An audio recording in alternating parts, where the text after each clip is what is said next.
मंजिलें क्या, रास्ता क्या, मंजिलें क्या, रास्ता क्या, हौसला तो फासला क्या।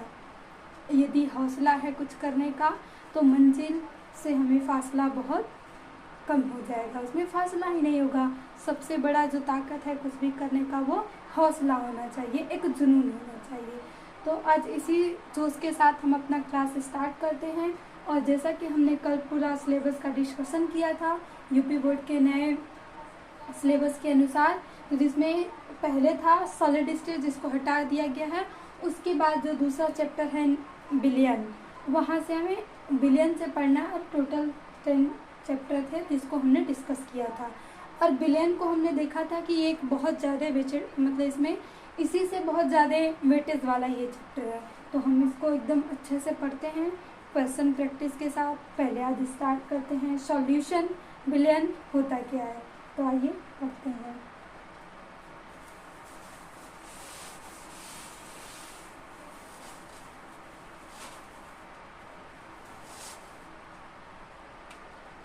चैप्टर है हमारा बिलियन।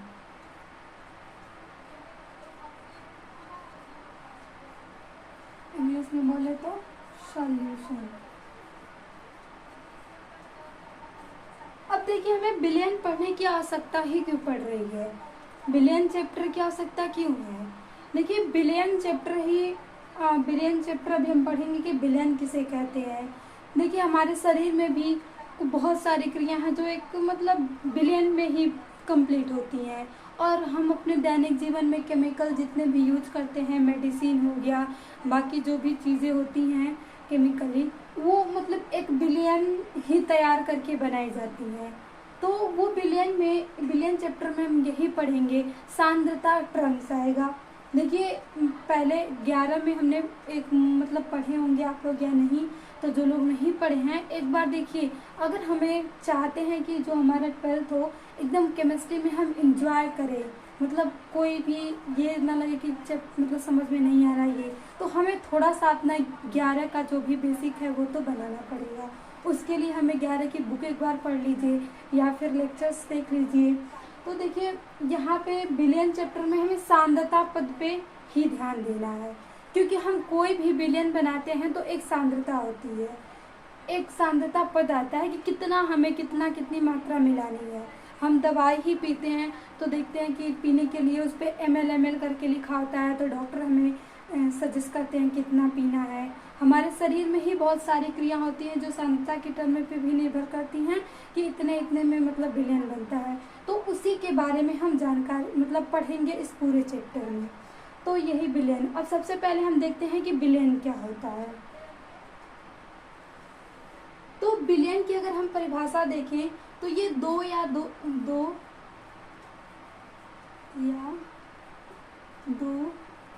से अधिक समांगी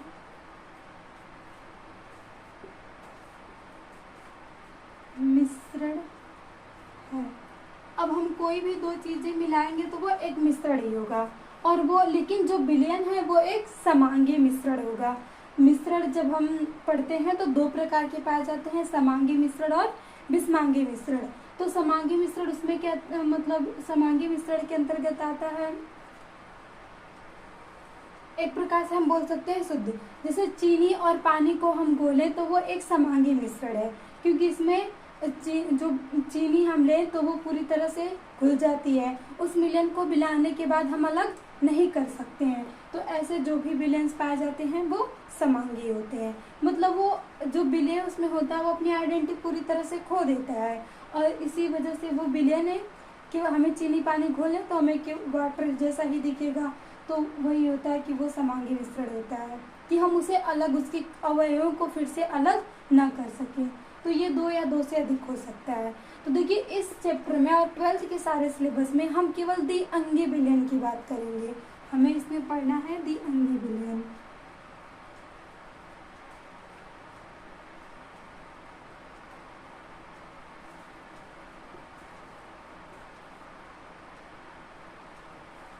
द्विअंगी बिलियन का मतलब कि इसमें दो अवयव कण होंगे।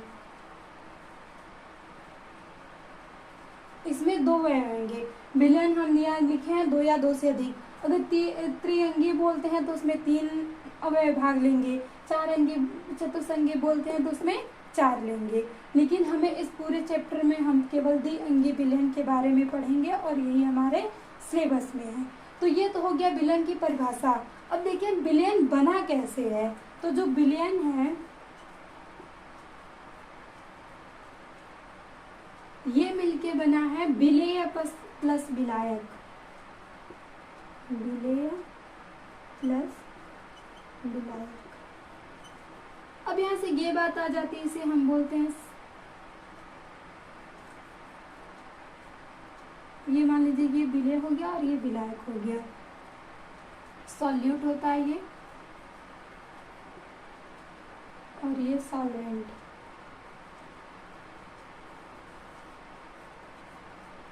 ये विलेय में यही 2 इसके अवयव, एक विलेय होता है एक विलायक होता है।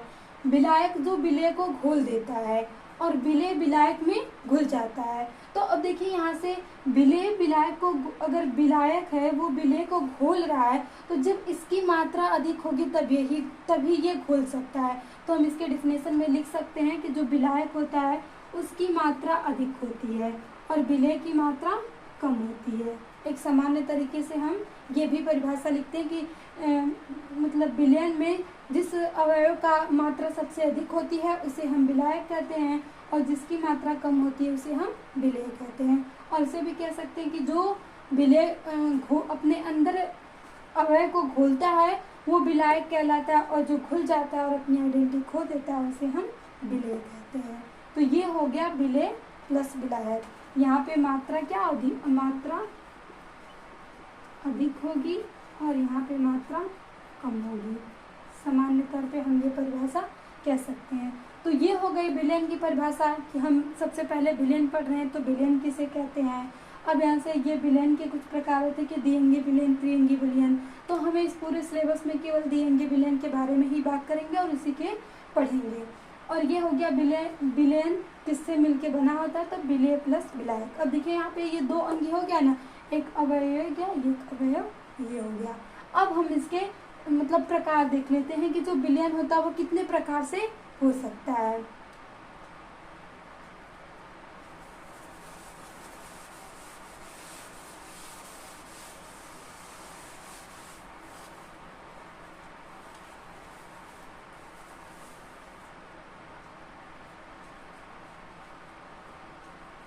विलयन के प्रकार,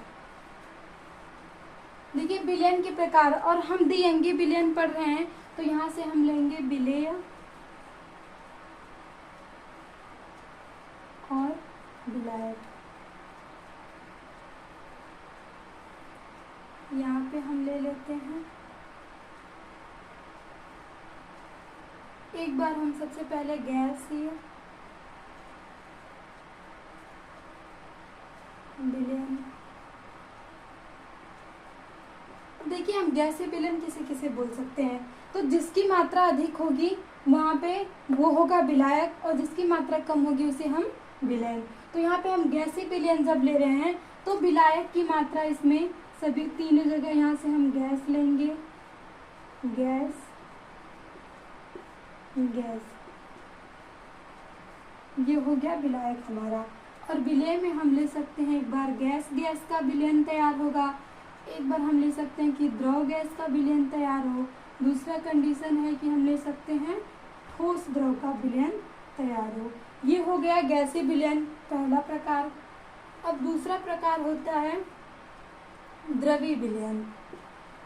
द्रवीय विलयन, अब द्रवीय विलयन में यहाँ का जो भाग होगा, विलायक जो होगा वो द्रव होगा, हर जगह विलायक जो होगा वो द्रव द्रव द्रव होगा। और यहाँ हम विलेय गैस ले सकते हैं सबसे पहले, फिर हम द्रव ले सकते हैं, फिर हम यहाँ से ठोस द्रव ले सकते हैं, और तीसरा हमारे पास होता है ठोसीय विलयन।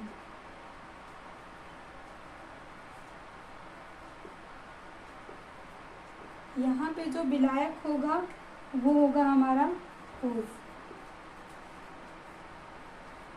ठोस, ठोस।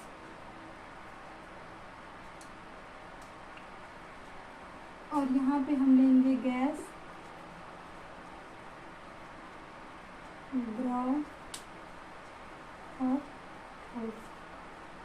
इतने प्रकार से हम विलयन द्विअंगी विलयन तैयार कर सकते हैं। यहाँ से देखिए गैस गैस का विलयन, द्रव गैस का विलयन, ठोस गैस का विलयन, गैस द्रव का विलयन, द्रव द्रव का, ठोस द्रव का, गैस ठोस का, द्रव ठोस का और ठोस ठोस का। इतने ही प्रकार हैं। अब इस विलयन को बनाना है हमें, तो इस विलयन को बनाने के लिए हमें कुछ कहीं ऊर्जा चाहिए। तो मतलब विलयन को तैयार करने के लिए, जैसे देखिए यहाँ पे हम गैस गैस देख रहे हैं, तो गैस गैस को मिलाना है तो वहाँ पे भी हमें कुछ करना पड़ेगा, तो वहाँ पे भी कोई रूल्स मतलब कोई नियम लगाना पड़ेगा। फिर द्रव और गैस, देखिए द्रव और गैस, इसमें मतलब बहुत है कि द्रव में गैस को हम कैसे घोलें।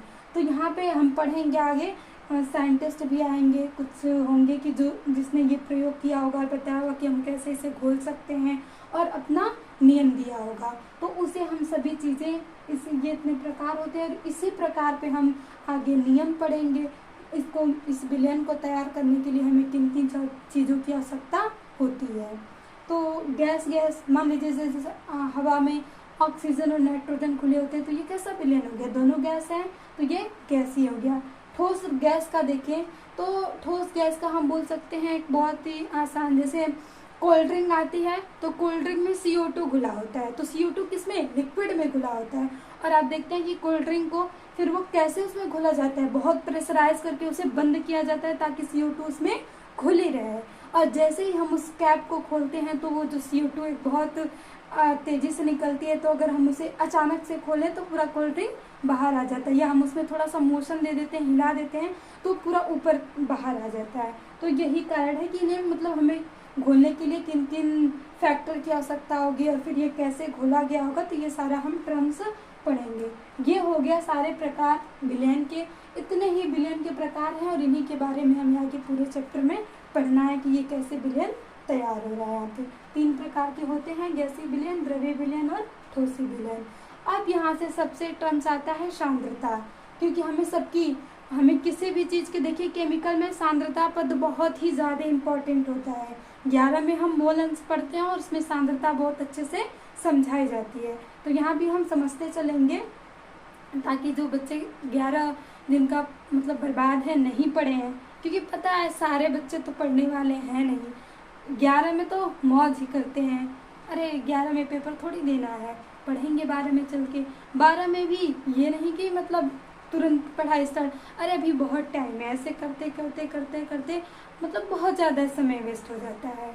तो बहुत हर स्टूडेंट कई प्रकार के होते हैं, कुछ बच्चे सीरियस होते हैं, उन्हें आगे का अपना तैयारी करना होता है, तो 11-12 दोनों अच्छे से पढ़ते हैं। तो हमें सभी को लेके चलना है। अब कुछ बच्चे होते हैं जो 11 वेस्ट कर देते हैं लेकिन 12 में अपना बेस्ट करना चाहते हैं, तो वो मतलब मेहनत करें तो कर सकते हैं। तो उनके लिए यही है कि अपना थोड़ा सा बेसिक क्लियर करें। और बस अगर आपको हमारी क्लास अच्छी लगती हो तो यहाँ से पढ़ने क्लासेस लें, आपको रेगुलर मिलेगी। और केमिस्ट्री में पूरी गारंटी, अगर आप रेगुलर क्लास के साथ जुड़ते हैं तो अच्छा कर सकते हैं अपना।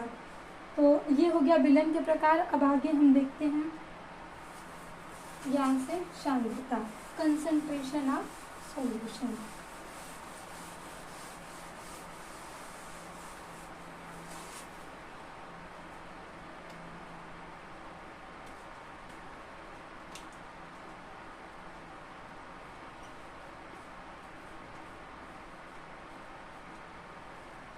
विलयन की सांद्रता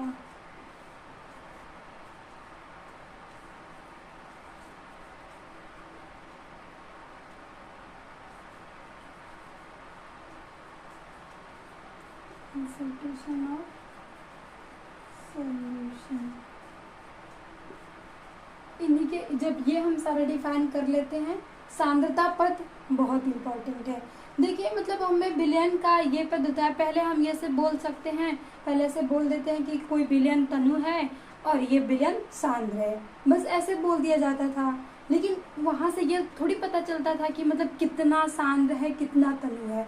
तो उसे ही जानने के लिए हम बिलियन चैप्टर में सारे जितने सांद्रता को व्यक्त करने के लिए मतलब व्यक्त किया जाता है कि किससे किससे हम कितना कितना कर सकते हैं, तो वही व्यक्त करने के लिए कुछ पद आते हैं जिन्हें हमें पढ़ना है। तो सांद्रता को व्यक्त करने के लिए जो पद हैं उन्हें हम आगे पढ़ते हैं कि कितने पद आते हैं। देखिए मतलब केमिकल होते हैं, जैसे एक चूहे मारने वाली दवाई होती है सोडियम फ्लोराइड। तो सोडियम फ्लोराइड पहले मतलब ये जैसे सोडियम की कुछ फ्लोराइड की कुछ मात्रा रहती है, तो केवल हम फ्लोराइड जब लेते हैं तो देखते हैं दांतों को साफ करने के लिए फ्लोराइड का प्रयोग किया जाता है। तो फिर उसी में हम कुछ और अधिक मात्रा मिला के सोडियम फ्लोराइड कर लेते हैं, तो एक पॉइजन एक जहर का मतलब जहर बन जाता है जो हम यूज करते हैं। जो चूहे मारने वाली दवा आती है उसे हम सोडियम फ्लोराइड बोले हैं। तो ये किस पर डिफरेंस करा है, देखिए सेम ही था, कम था वहाँ पे तो वो सही था कि हम उसको अपने मेडिसिन में यूज कर ले रहे थे। लेकिन जैसे ही सांद्रता बढ़ जाती है तो एक पॉइजन का कार्य करती है। तो हमें इसीलिए जब भी हम अगर पढ़ रहे हैं तो हमें पूरी जानकारी होनी चाहिए कि कितनी कितनी मात्रा हमें लेनी चाहिए। और इसे ही पढ़ने के लिए हम बिलियन चैप्टर में सांद्रता को व्यक्त करने के लिए जितने पद हैं उन्हें करते हैं। तो कंसंट्रेशन पढ़ने के लिए देखिए जो पद आते हैं वो सबसे पहले आता है द्रव्यमान प्रतिशत, कि हमें कितना द्रव्यमान मिलाना होता है, तो इसे हम बोलते हैं द्रव्यमान प्रतिशत। दूसरा आता है आयतन प्रतिशत,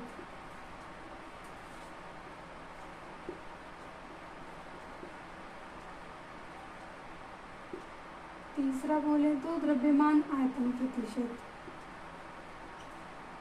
द्रव्यमान आयतन प्रतिशत।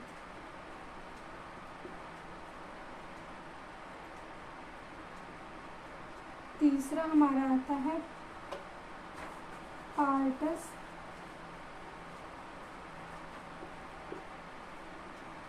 पर मिलियन। ये मतलब बहुत कम इसको हम लेते हैं, तो जहाँ पे हमें बहुत कम के मतलब बहुत जैसे ml ऐसे करके कुछ लेते हैं, लीटर में लेते हैं, तो जहाँ बहुत पर पार्टस मिलियन मतलब बहुत छोटा सा लेना होता है तो वहाँ पे हम पर पार्टस का मिलियन करते हैं, वहाँ पे यूज करते हैं। फिर तीसरा आता है मोल अंश,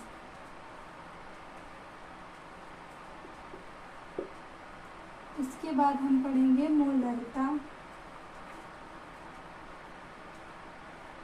और मोलरता।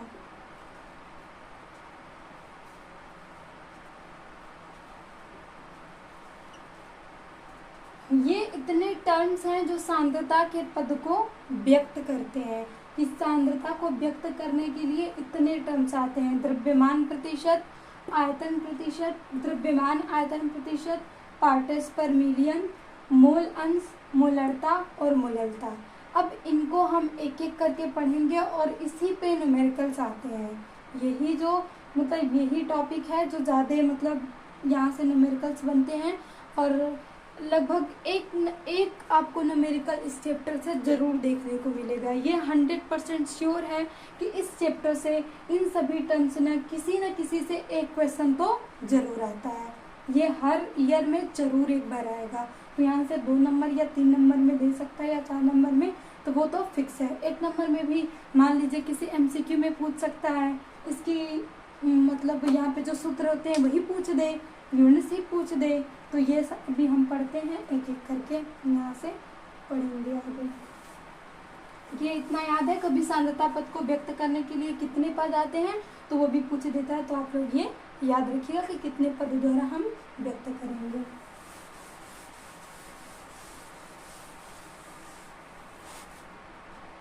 अब देखिए हमें सबसे पहले इन सबों को ज्ञात करने के लिए थोड़ा सा मोल के बारे में पता होना चाहिए, जो कि हम 11 में पढ़े हैं मोल अंश निकालना। लेकिन जो बच्चे 11 में नहीं पढ़े हैं तो उन्हें हम एक बार बता देते हैं कि मोल कैसे निकाला जाता है।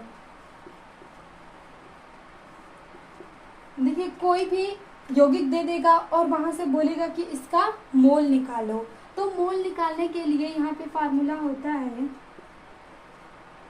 दिया गया द्रव्यमान बटा अणु भार लिख सकता है, या तो परमाणविक द्रव्यमान लिख सकता है।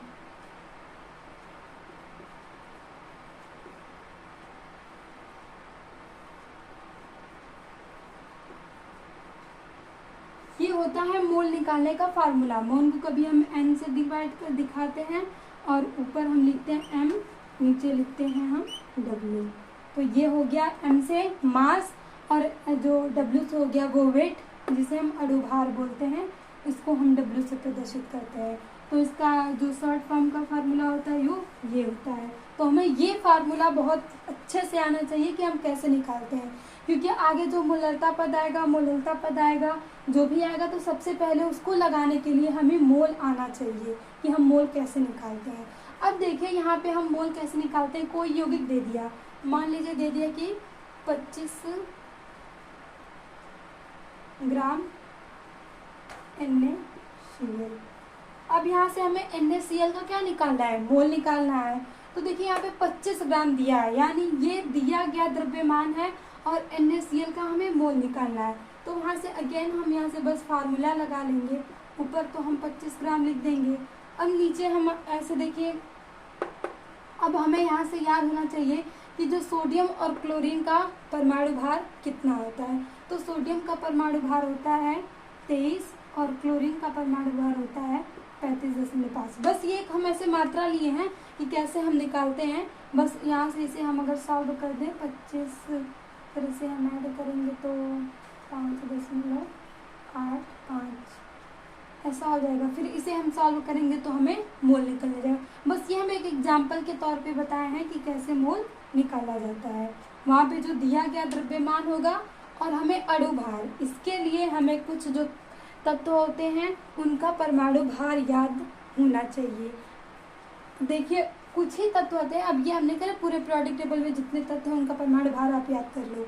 फिर तो आप कहेंगे कि इतना हम याद करें, फिर वही याद करने रह जाएंगे, इतना नहीं। तो देखिए हमें स्मार्ट स्टडी आनी चाहिए।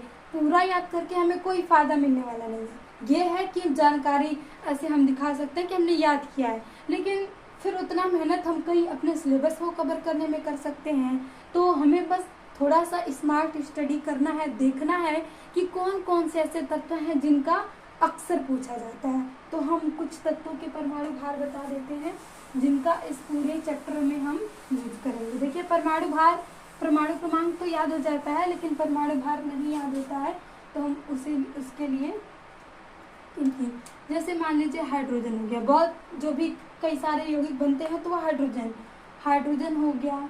यहाँ से हम चलते जाएं तो कार्बन ले लेते हैं, ऑक्सीजन हो गया, नाइट्रोजन हो गया, यहाँ से सोडियम हो जाता है, कभी कभी मैग्नीशियम भी, मैग्नीशियम का तो उतना नहीं पूछता है। इसके बाद कार्बन हो गया, ऑक्सीजन, नाइट्रोजन, सोडियम हो गया।